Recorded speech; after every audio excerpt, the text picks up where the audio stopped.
você jogou com o Rogério, né? Ou seja, você estava falando agora, né? Pô, o Rogério era um fenômeno. Queria que você contasse a história mais que fica mais na sua memória aí com o Rogério. Pode ser dentro de campo, fora de campo, mas enfim, uma passagem aí. E depois eu tenho uma segunda sobre o Rogério, hoje treinador.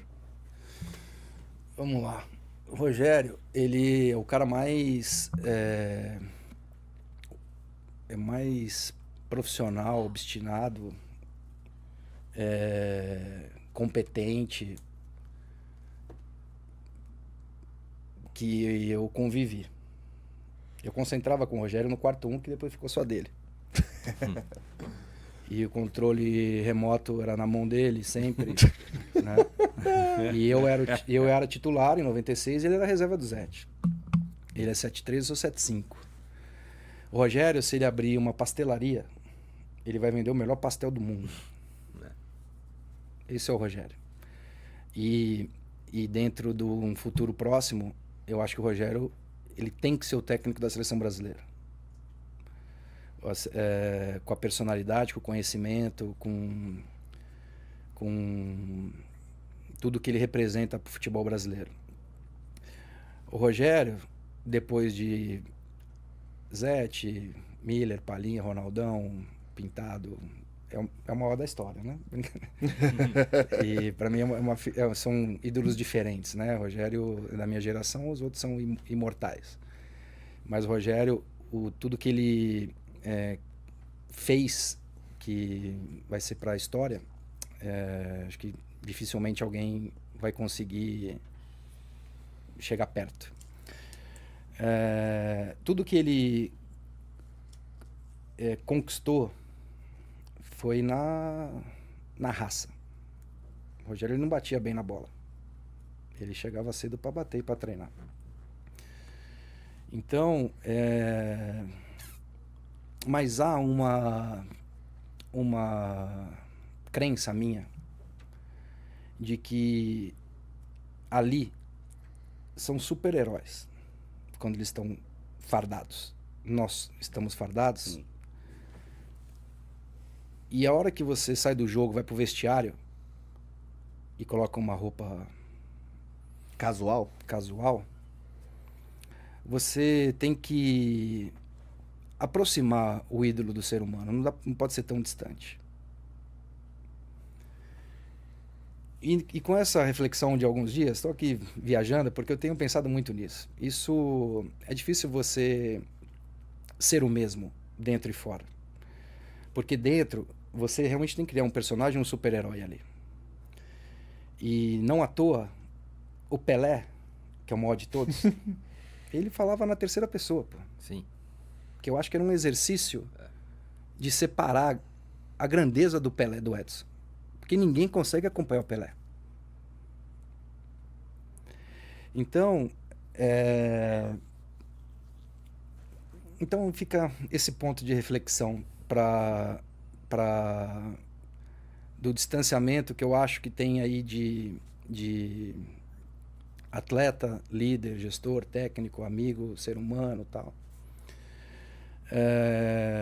E como treinador, eu acho que a gente tem um histórico recente dele, muito vitorioso, mas nós temos também episódios que também falam sobre o Rogério, né? E na própria contratação do Rafa, ele questionou a diretoria. Para quê um goleiro? Se a gente está precisando de atacante. E no primeiro dia de treino, ele chamou os 3 goleiros. O Rafael, o Felipe Alves e o Jandrei. Ele falou, Rafael chegou, não fui eu que pedi. Briga tá aberta. Foi justo. E realmente não foi ele que pediu. Ele talvez tenha validado a indicação do Rui, do Muricy, a necessidade da diretoria. E já tinha trabalhado com o Rafa lá. Por quê? Ele precisava de outras posições. De atacantes, de meio-campistas. Ponta, queria ponta. De atacantes, meio-campistas.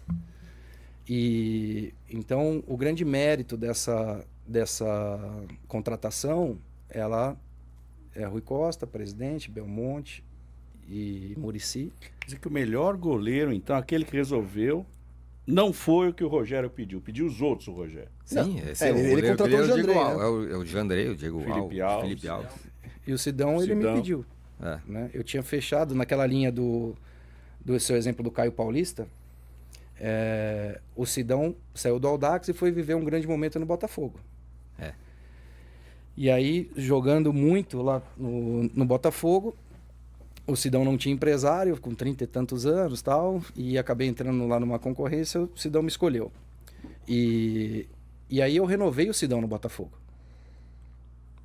Só que o Botafogo não acertou com o Audax.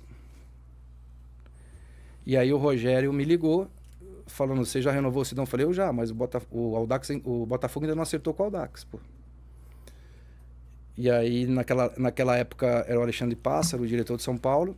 Eles me ligaram, dá tempo ainda? Eu falei, eu não vou abrir negociação. Se você fechar com o Audax, eu levo o Sidão correndo para vocês. E avisa o Antônio Lopes, que era o diretor do Botafogo. Avisa o Antônio Lopes, falou, ô, Antônio Lopes, o São Paulo me ligou, tá querendo o Sidão. Se ele fechar com o Audax, eu não tenho o que fazer. Tá bom, Fábio, beleza. Achou que eu tava blefando para ele assim, fazer logo. Uhum.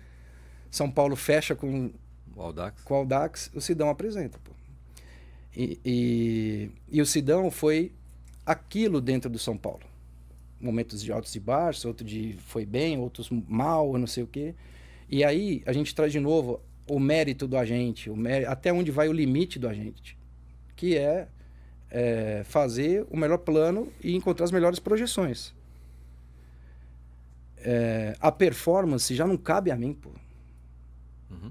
Eu fiz lá o William Farias, no São Paulo. O próprio Edmar, eu não era empresário do Edmar, lateral esquerdo. Levei o Edmar do Cruzeiro para o São Paulo. Era empresário do Lianco, que foi fazendo a projeção. Então já tive outros históricos. Agora, a performance, ela não pode ser direcionada. Eu não sou o cara, pelo Rafael, ter conquistado o que ele conquistou. Eu encontrei o melhor projeto para ele e tal. O mérito é do Rafael e de São Paulo, poxa. Assim como o Sidão, se o Sidão fosse segundo goleiro de São Paulo, jogasse o Jean, jogasse o Thiago Volpe, o Sidão estava lá até hoje, como segundo do Rafael. Porque ele poderia estar vivendo ali naquele ambiente, era querido, São Paulo renovou o contrato dele, só que a sequência de demonstração de uma fragilidade acabou tendo que sair. Mas voltando ao Rogério, o Rogério é o máximo que existe, o maior ídolo da história do clube, é extremamente competente, uma referência para todo mundo. Imagino ele num futuro próximo como técnico da seleção brasileira, e a minha torcida é para que todos os Rogérios se encontrem de uma melhor forma. Por que você não falou, imagino ele de volta ao São Paulo, treinando num futuro próximo? Eu não imagino? Não, eu perguntei, porque você falou, imagina ele na seleção brasileira, por que não imagina ele voltando um dia ao São Paulo e conquistando, porque afinal de contas ele conquista títulos, faz ótimos trabalhos nos outros clubes, mas quando chega no São Paulo Não rola. é outra coisa. Eu acho que o Brasil precisa mais dele que o São Paulo. Ó. Mas você concorda que ele treinando de São Paulo é um troço diferente? Mas a Tem gente, um peso eu acho que tem. para ele, inclusive, Eu acho que tem. e para os torcedores também. Eu acho que tem muito. Para mim, para eu negociar com o São Paulo é diferente e não tenho a grandeza do que o Rogério foi e sempre será. Imagino para ele liderar naquela torcida que eu estava viajando no jogo contra o Bahia, a torcida gritou o nome dele, Gritou. né? Quando eu fui no final 10 jogos, nenhuma Vou falar pra vitória você, por enquanto. quando eu fui na eu fui assistir a final da Libertadores 2006. Era o primeiro ano que eu tinha parado de jogar. Aí tô lá comendo meu pernil lá com a calabresa, com aquelas loucuras pré-jogo. Tinha meia dúzia de torcedor lá, começaram a gritar meu nome. Foi emocionante, os caras já estavam... Imagina o O Morumbi. estádio inteiro. Tem um amigo meu do Pinheiros que conta essa história até hoje, que nós somos juntos. Uhum. Então, pro Rogério deve ser muito difícil, né, administrar, porque é um outro Rogério. É um Rogério treinador. Sim. Então, de novo, aqui tá o menino que sonhava em ser jogador. Aqui tá o cara que foi formado no São Paulo. Então, um cara que teve uma carreira de altos e baixos, de clubes pequenos, médios e grandes, que é pequenas e médias proporções e não a grandeza deles, que virou empresário, que hoje é educador, então aqui tem vários Fábios, com várias experiências, pô, que me trazem as minhas verdades, que não é a verdade de todo mundo. Então o Rogério é outra história. O Rogério, ele saiu lá de Sinop com o pai dele, com a mãe que faleceu, que não viu ele jogar, que se transformou no maior nome da história mundial. Pô, o Rogério, ele é mundial. Então é um outro contexto de análise. Aqui, se você pegar a Fábio Melo falando do Rogério Ceni, pode ficar desproporcional, mas eu me sinto extremamente à vontade. Porque o Rogério frequentou a minha casa. No aniversário de 50 anos do meu pai, ele levou uma camisa. E Aquela ainda, que tinha os desenhos dele no e caminhão. ainda aquelas- namorou minha irmã escondido, que depois eu fiquei sabendo. Que é isso? Papai! Aí, como assim? Então tem uma magoazinha aqui enrustidinha. né? Escondido? Mas isso aí depois a gente fala em off. Isso aí... mas... Bomba! Não, mas isso é... Mas, ô Fábio, Ele sempre foi muito querido pela minha família, idolatrado pela minha família até hoje e por mim. Muito mesmo. O Rogério, ele tem todo o carinho. E essa camisa dele está na casa do meu pai até hoje.